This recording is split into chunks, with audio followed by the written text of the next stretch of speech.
안녕하세요. 조용히 쌓는 부입니다. 여러분은 장기 투자라고 하면 어떤 이미지를 떠올리시나요? 좋은 종목을 사서 그냥 묵혀두면 언젠가는 크게 오를 거라고 단순하게 생각하기 쉽습니다. 겉으로 보면 참 쉬워 보이죠. 그런데 막상 실전에 들어가면 이야기가 달라집니다. 숫자는 하루에도 몇 번씩 오르락 내리락하고 그때마다 마음은 불안해지고 흔들리기 시작합니다. 오늘은 장기 투자가 왜 그렇게 어렵게 느껴지는지, 그리고 많은 투자자들이 겪어온 실패담에서 우리가 어떤 교훈을 얻을 수 있는지 이야기해 보려 합니다. 끝까지 보시면 장기 투자를 이어가기 위해 제가 정리한 실행 체크리스트도 드릴 거예요. 투자 여정을 좀 더 단단하게 만들고 싶으시다면 끝까지 함께 해주세요. 그리고 앞으로도 이런 장기 투자 이야기를 놓치고 싶지 않으시다면 지금 구독과 좋아요 눌러주시면 함께 걸어가실 수 있을 겁니다. 먼저 가장 흔한 장면부터 이야기해 볼까요? 바로 타이밍 집착입니다. 많은 초보 투자자들이 이런 생각을 합니다. 조금만 더 떨어지면 사야지. 아직은 비싸니까 기다려야 해. 하지만 시장은 늘 예상과 다르게 움직였습니다. 기다리는 동안 주가는 이미 올라가 버리고 결국 더 비싼 값에 뒤늦게 매수하는 경우가 많았습니다. 반대로 크게 빠졌을 때는 공포가 앞서서 매수를 미루다 기회를 놓쳤죠. 실제로 2019년 초 코스피 지수는 약 2040선이었습니다. 많은 사람들이 더 떨어질 거야 라며 망설였지만 연말에는 이미 2200을 넘어섰습니다.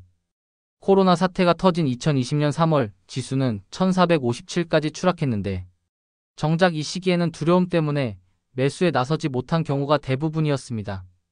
그리고 불과 몇 달 뒤 지수는 다시 2300선을 회복했죠. 이 장면이 보여주는 건 단순합니다. 저점을 맞히겠다는 욕심은 대부분 기회비용을 키운다는 겁니다. 장기 투자에서 중요한 건 바닥을 잡는 기술이 아니라 정해진 시점마다 꾸준히 매수하는 습관이었습니다.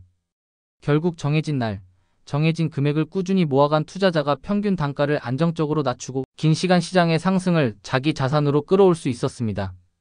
두 번째로 자주 등장하는 실패담은 몰빵 투자입니다. 누구나 한 번쯤은 이런 유혹에 빠집니다. 이 기업은 절대 망하지 않아. 이 종목만큼은 무조건 간다. 그런 확신으로 자산 대부분을 한 종목에 몰아넣는 거죠. 처음에는 수익이 나는 것처럼 보이기도 합니다. 하지만 예상치 못한 변수는 언제든 찾아옵니다. 규제, 기술 변화, 소비자 취향, 심지어 단순한 경기 둔화 하나만으로도 특정 종목은 몇 년 동안 회복하지 못할 수 있습니다. 몰빵 투자는 장기 투자를 한다고 말하면서 사실상 운에 기대는 전략에 불과합니다. 장기 투자의 본질은 시간을 편으로 만드는 것인데 종목 하나에 올인하면 시간 대신 불확실성에 자산을 맡기는 꼴이 됩니다. 그래서 많은 장기 투자자들이 결국 ETF를 찾습니다. 개별 종목 대신 ETF를 선택하면 자연스럽게 분산 효과가 생깁니다. 특정 기업이 위기를 맞아도 포트폴리오는 전체적으로 균형을 유지할 수 있죠. 예를 들어 SCHD 같은 배당 ETF와 QQQ 같은 성장 ETF를 함께 담으면 배당이 주는 안정성과 성장이 주는 기회를 동시에 얻을 수 있습니다. 세 번째 실패담은 멘탈 붕괴에서 나옵니다. 사실 장기 투자에서 가장 큰 적은 시장이 아닙니다. 바로 투자자의 마음이에요. 2020년 코로나 폭락장을 기억하실 겁니다. 코스피는 단기간에 1457까지 무너졌고 미국 S&P 500은 고점 대비 마이너스 34%나 하락했습니다. 이때 많은 투자자들은 공포에 휩싸여 매도 버튼을 눌렀습니다. 하지만 불과 몇 달 후 시장은 빠르게 회복했고 손실을 확정한 사람들은 반등을 지켜볼 수밖에 없었죠. 이 경험이 남긴 교훈은 아주 단순합니다. 위기에서 멘탈이 흔들리면 자산보다 더 큰 손실을 본다는 겁니다. 그래서 장기 투자자들은 원칙을 세웁니다. 정한 날, 정한 금액, 정한 행동. 이 단순한 원칙을 꾸준히 지키는 것만으로도 순간의 감정에 흔들리지 않고 시장에 머물 수 있습니다. 실패담을 통해 정리된 결과를 잠깐 비교해 볼까요? 타이밍을 맞추려 한 사람은 결국 기회를 놓쳐 평균 수익률이 낮아졌습니다. 확신에 몰빵했던 사람은 큰 손실을 감당해야 했습니다. 반면 ETF로 분산하고 정해진 날마다 꾸준히 적립한 사람은 시장 평균에 가까운 성과를 안정적으로 가져갔습니다. 숫자는 단순한 자료일 뿐이지만 흐름은 분명합니다.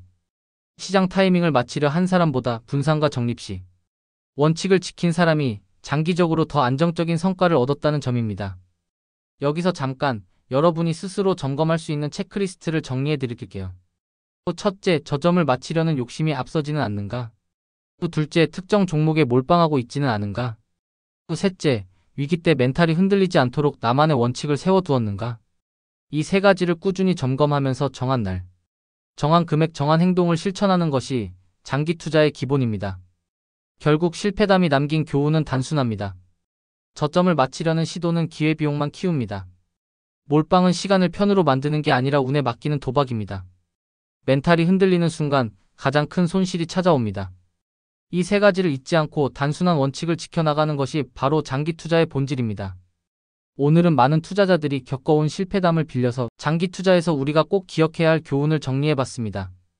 혹시 여러분도 비슷한 경험이 있으신가요?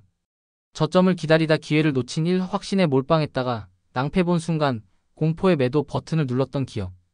아마 한두 가지는 떠오르실 겁니다. 그 경험을 댓글로 나누어 주시면 서로의 시행착오에서 더 큰 배움을 얻을 수 있을 것 같습니다. 조용히 쌓는 부, 마음이 편안해지는 투자 이야기. 이 영상이 도움이 되셨다면 구독과 좋아요로 함께 해주세요. 여러분의 투자 여정에 작은 힘이 되겠습니다. 오늘 내용은 정보 전달을 위한 일반적인 내용입니다. 최종 판단과 책임은 투자자 본인에게 있습니다. 오늘도 조용히 쌓는 부와 함께 해주셔서 고맙습니다.